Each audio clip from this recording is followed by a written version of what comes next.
Hey everybody, how goes it? My name's Jimoar, and welcome to a pre-E3 update. It's gonna be an odd week or so coming up. I'm gonna try and get as many uploads as I can done, but I have nothing to upload at the moment since Biomutant was a massive disappointment. But I'll be watching the E3 stuff and the Summer Games kickoff tomorrow, and they're kind of spread all throughout the day for several days. So I don't know if I'm gonna get much time to record. But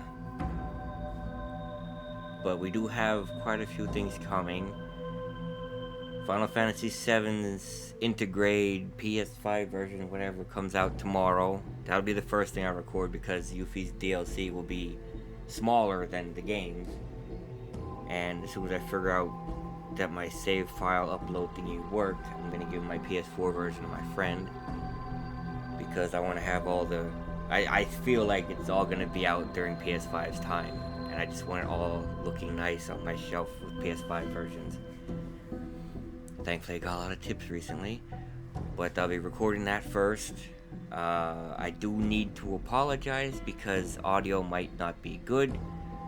I've been saying since PS5 came out, since it doesn't have the dual audio, I have to use a second controller to get the audio off of, because if I use the controller I'm playing with, the cord and plug bumping off of my leg, arm, stomach, just me just moving around being restless, makes that weird annoying clicking staticky noise. But the new color controllers were supposed to come out on Tuesday. They did not.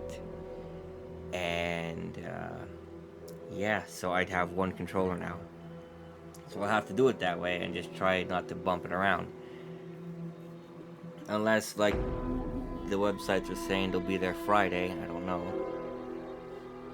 But we have Final Fantasy. Right after that will be Ratchet and Clank, which looks so good, and everybody's praising it so much, and I'm super excited for it. Then after that is the new Dungeons and Dragons game. I don't know what the subtitle for it is. It just looks like a fun hack and slash game to me. And I think a couple days, maybe a week after that, is Scarlet Nexus. And then we hit a bit of a problem because I can't think of anything in July. I'm gonna have to look it up and see if there's anything coming. Maybe we'll get some release dates announced. I might do a retro game because they're releasing Zombies Ate My Neighbors and Ghoul School Combo Pack 2 in 1, whatever.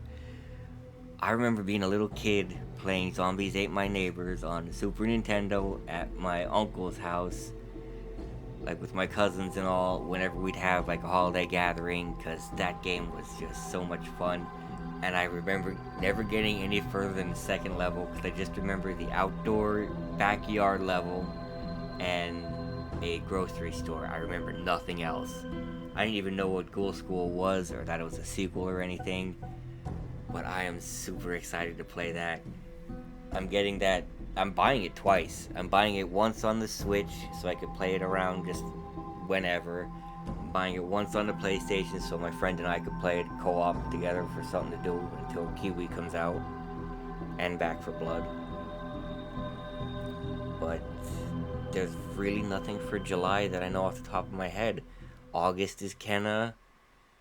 October, I believe, is Back for Blood, or is that September? But I'm actually starting to get low on games. I mean, I can still do the control stream if we hit a bit of a gap, because I haven't played those DLCs yet, and I want to play it again on PS5 and have the whole thing go through again. But yeah, I'd have to look up. If you guys have anything you know coming out in July or that you'd like to see, let me know. But I just want to give you a heads up that with all the E3 stuff going on, it's going to be iffy. I'm going to try and get some Ratchet and Final Fantasy recorded if there's time between things.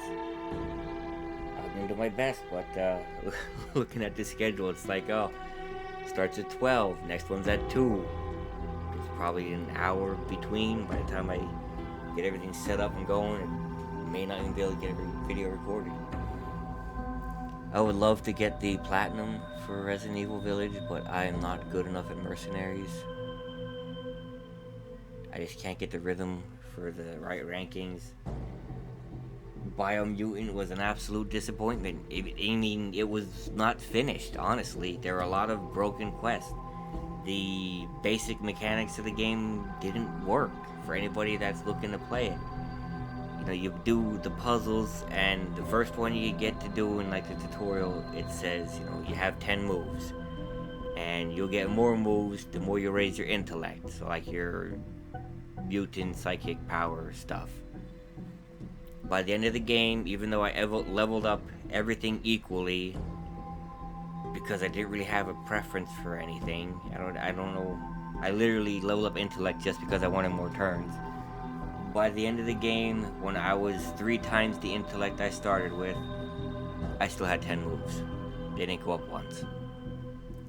There's the environmental hazards, the different like ailment stuff. You have radioactive zones, hot zones, cold zones, biohazard zones. You get resistances to that with your armor. If you get 100%, it doesn't affect you. And the armor has like add-on slots. Hey, there's an idea. I haven't started Genshin Impact yet. I could play that in July if there's nothing. You have add-on slots where you could put these little pieces to get more defense and a little bit more resistance. But if you put an add-on on a piece of armor and clothing, it wipes the resistances to 0. No matter what. You put an add-on on, it's 0% resistance. So you can't use the add-on system at all if you want to use the resistances, which are very handy in certain areas, like specifically the asphyxiation, which is a weird ailment. You can just call it a dead zone and say it's all carbon dioxide, whatever. You can't get resistance for that any other way but armor. The other ones you could cheese around by not getting mutations and using the points for the resistance, which is what I did. But you can't get asphyxiation any other way. The mounts suck. The story sucked. Having a narrator read to you the text box of what other people are saying in a nonsense language was annoying as hell. Just give me a text box. I'll read it. Or have the narrator tell me what they're saying and subtitle it. I don't know, the whole narrator thing was just annoying. It really was. I got so sick of hearing this said, he says, she says, they thinks. I don't even know if it's right because the narrator's in like, oh, this language is kind of tough, but I believe they're saying and they feel and they want and it is. Just give me a text box, please. Just read a text box of what they're saying. I don't need this person to say what they're saying. Like someone was reading a book to me and it was annoying as hell. And the game was so confusing. Like it was trying to be deep, but it wasn't deep at all. And then it gives you these conflicting messages. Slow down. Enjoy the day while it's nice. And 5 minutes later, how many days like this you think the world has left since, you know, the world's dying and stuff? Well, maybe I should hurry and save it then.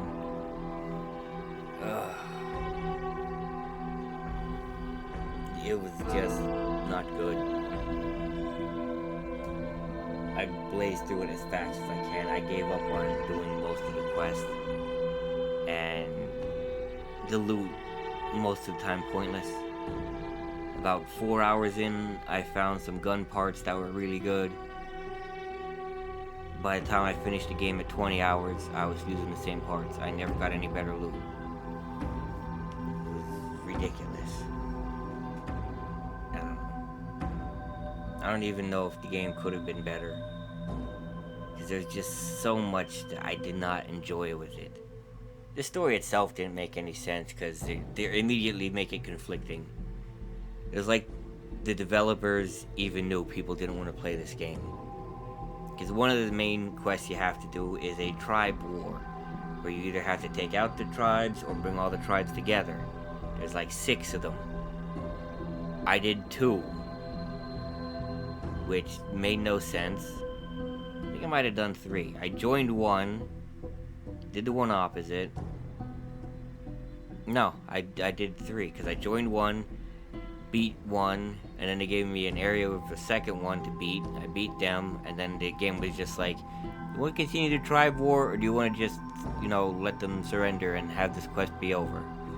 It's like, do you really want to keep playing this? Because you could just stop playing this part already.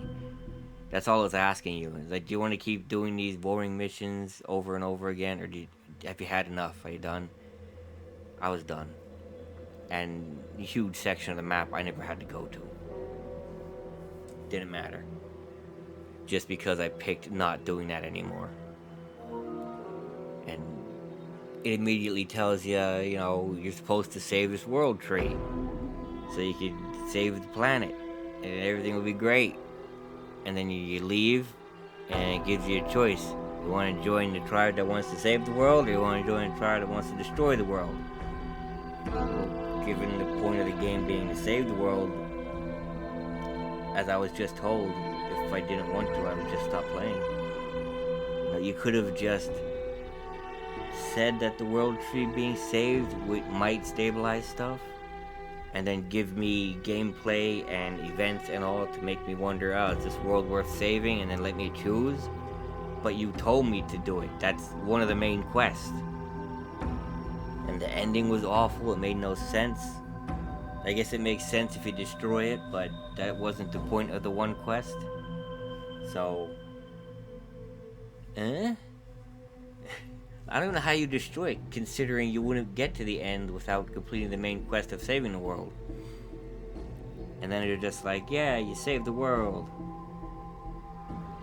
So let's go into cryo sleep and go to outer space, because there's no reason they left. The world's fine, it's healing.